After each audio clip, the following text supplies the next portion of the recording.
Alhamdulillahirabbil alamin wa bihi nasta'inu ala umuri dunya waddin wassalatu wassalamu ala sayyidina Maulana Muhammadin wa ala sahbihi ajma'in.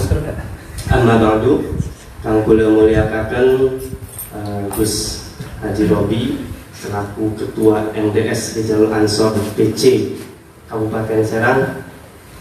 Yang saya hormati Gus Haji Thohir, salah satu pengurus PW NU, betul ya, Provinsi Banten.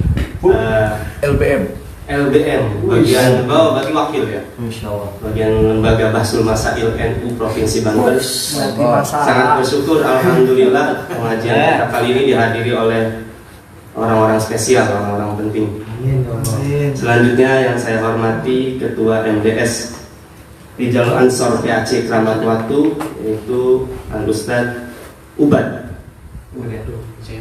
Zaimul Ubad, sekaligus tuan rumah. Kita doakan mudah-mudahan keberkahan turun tanpa batas. Allah unlimited. Amin. Amin ya Allah. Amin ya Allah.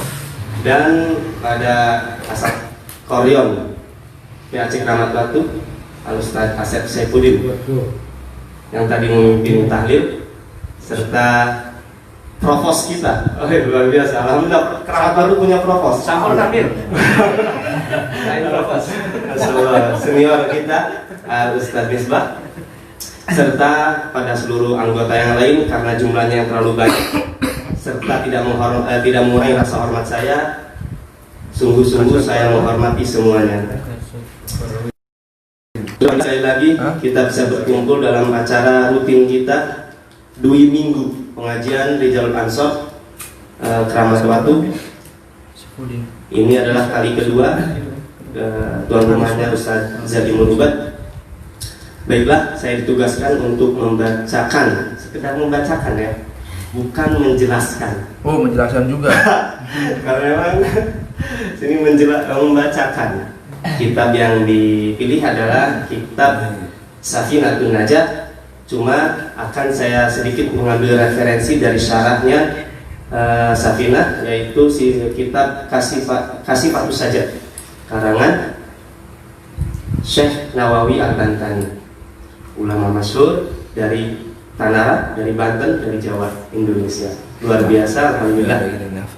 Dan akan dilanjutkan dengan pembahasan atau kajian kitab kitab apa itu namanya yang hadis itu? 40 hadis ber-NU. Oh ya, 40 hadis ber-NU karangan Hadratus Syekh Hasyim Asy'ari, yang insya Allah akan disampaikan, akan dipaparkan, dijelaskan oleh Gus Haji Thohir insya Allah. Itu atas izin dari Ketua MDS Rijal Ansor. Jadi saya tidak asal nunjuk, Gus. Ini bukan sistem koboi, bukan. Saya udah izin dulu.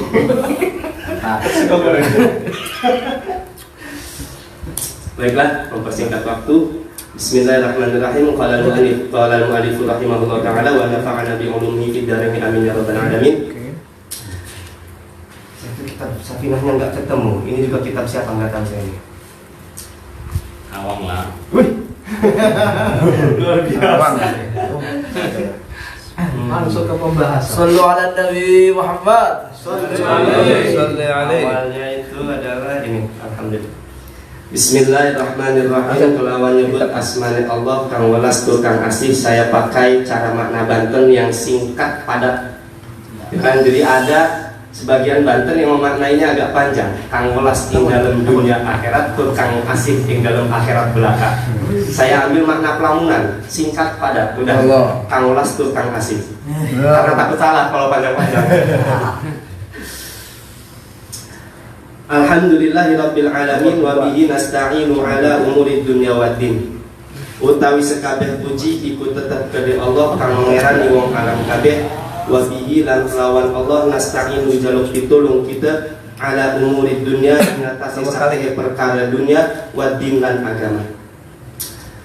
Wa sallallahu lan muga-muga merahmati sapa Allah wa sallama lan muga-muga nyelametaken ya Allah ala sayyidina ing atase Gusti kita tegese Muhammadin Nabi Muhammad khatamin nabiyyin kang dadi pugasan para nabi kabeh. wa alihi lan keluargane Nabi wa sahbihi lan sahabate Nabi ajma'ina sekabehane. Wala haula wala quwwata illa billahil aliyyil azim. Lan ora ana daya wala quwwata orang kekuatan illa billahi angin kelawan Allah al aliyyi kang luhur al azim kang agung. Tidak mungkin saya menjelaskan panjang lebar di hadapan para Gus para asatid di sini. Santri milenial menyimak Anda. Siap, karena ini adalah permulaan, jadi cukup pada sampai mukaddimah kitab yang tadi saya bacakan. Mungkin ada sedikit pembahasan, dan apabila ada kesalahan dalam penjelasan saya, baik itu makna atau yang lainnya, saya mohon maaf sebesar-besarnya dan mohon dimaklumi.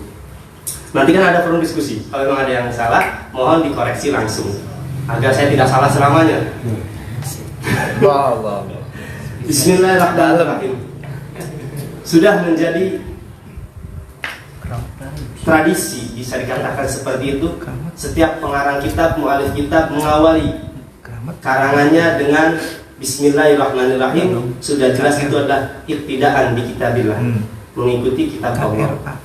Sebenarnya akan timbul pertanyaan, sebenarnya ayat yang pertama turun itu Bismillah atau bukan? Kalau memang iktidaan bi kitabillah, ayat yang pertama turun adalah surat Iqra. Ya kan? Turun di gua itu Iqra. Nah, maksud di sini adalah mengikuti kitab Allah secara azali, ya, yakni di Lauhul Mahfuz. Dalam Lauhul Mahfuz yang pertama tertulis adalah Bismillahirrahmanirrahim. Walaupun ayat yang pertama diturunkan adalah Iqra, tapi mengambil ke dasar yang pertama tadi. Untuk Bismillah sendiri fadilahnya sangat banyak. Tidak mungkin saya bahas secara rinci karena memang keterbatasan kemampuan saya. Mungkin akan saya bacakan yang ada di sini dalam syarah Kasifatus saja. Di sini dikatakan oleh Syekh Nawawi, wa min khawasiha idza talaha syakhsun inda naumi 21 marratan. Aminat tilka lailati minasyaitani.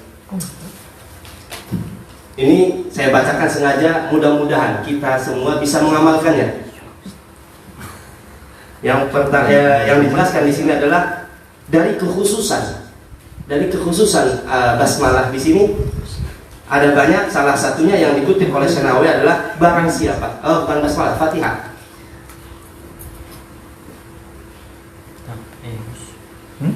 Barang siapa yang membacanya ketika hendak tidur 11 kali, dia akan aman malam tersebut. Ketika hendak tidur dia membaca 11 kali, cuma 11 kali enggak berat.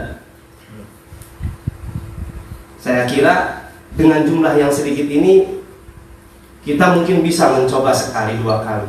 Tidak perlu sekaligus rutin, mungkin bisa dalam seminggu 3 malam lah kita coba dulu. Karena untuk menjadikan itu sebuah kebiasaan perlu ada percobaan dulu di awal. Tidak bisa kita langsung bisa istiqomah, karena itu sangat berat. Istiqomah perlu proses, tidak bisa. Coba, mari kita amalkan bersama-sama yang dikutip oleh Syekh Nawawi ini, yang membaca tadi Bismillahirrahmanirrahim ketika hendak tidur 21.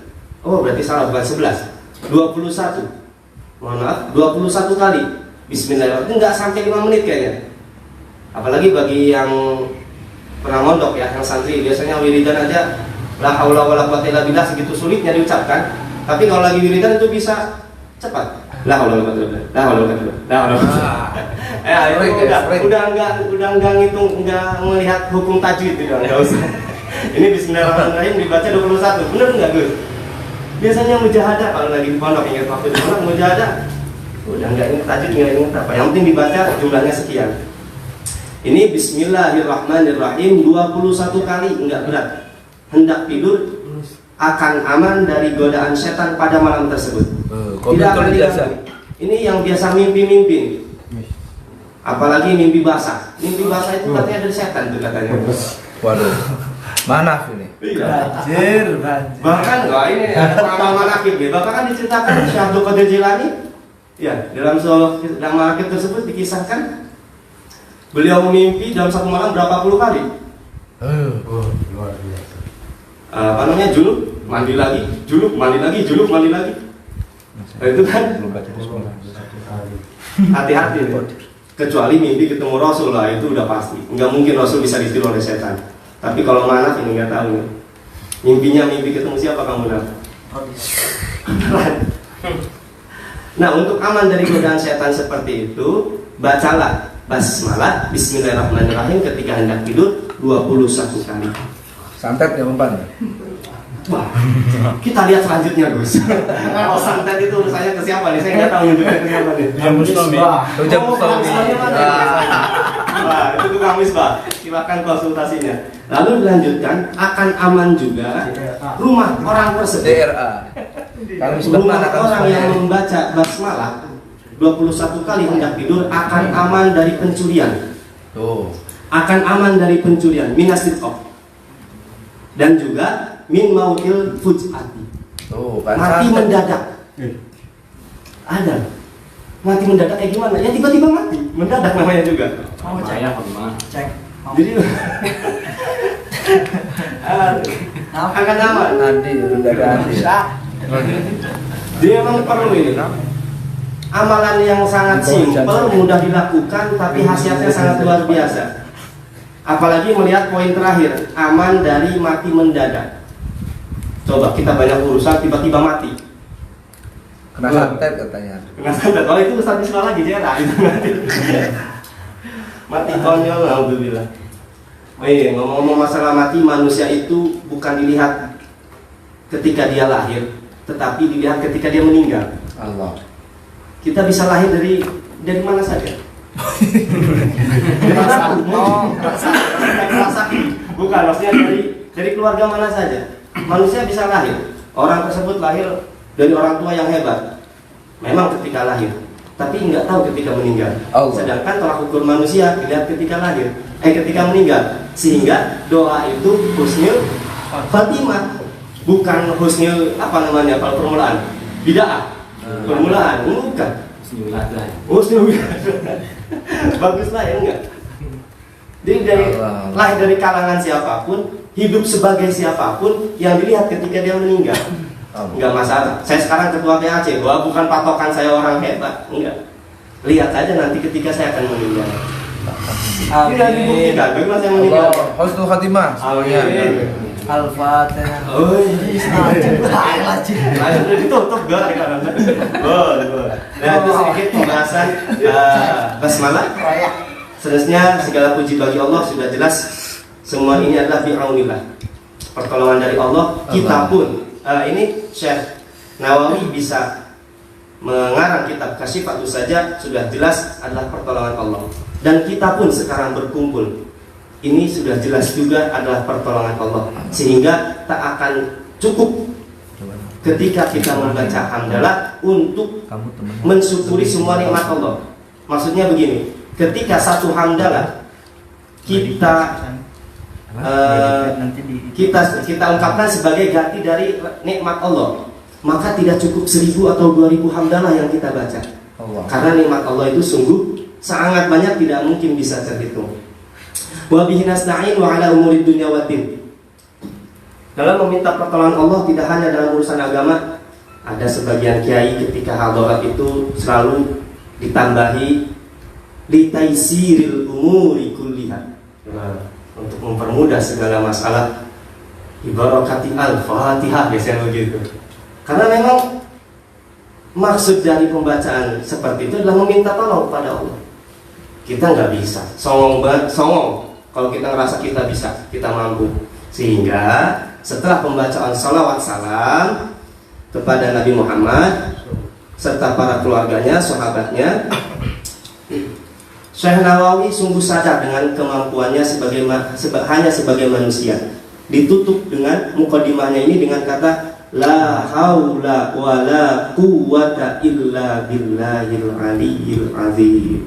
Sebagai bentuk pasrah beliau menyadari itu. La haula, tidak ada daya. Untuk haula ini kaitannya dengan menghindari maksiat, sedangkan kuwata di sini adalah kekuatan untuk melakukan taat. Sehingga maksud atau arti dari la haula wala quwata illa billah adalah kita tidak mungkin bisa menghindari sebuah kemaksiatan, dan juga kita tidak mungkin bisa mampu melakukan sebuah ketaatan illa billahil aliyyil azim, kecuali itu semua atas kehendak dan izin Allah Subhanahu wa taala.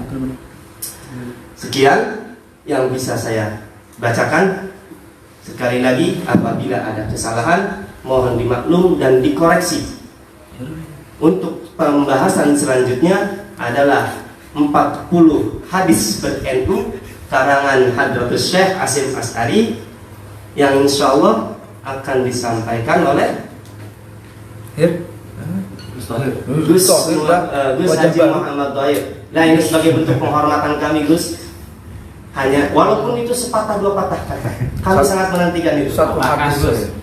Subhanallah. Walau hadis saja, satu hadis. Nomor 2 udah.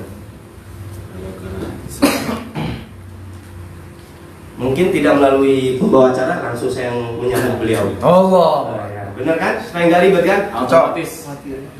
Sekali lagi sekian yang bisa saya sampaikan. Mohon maaf bila ada kesalahan. Terima kasih atas segala perhatian. Wallahu muwaffiq ila aqwamit thoriq. Wassalamualaikum warahmatullahi wabarakatuh. Selanjutnya kami persilahkan kepada Gus Haji Muhammad Thohir untuk mengisi kajian selanjutnya.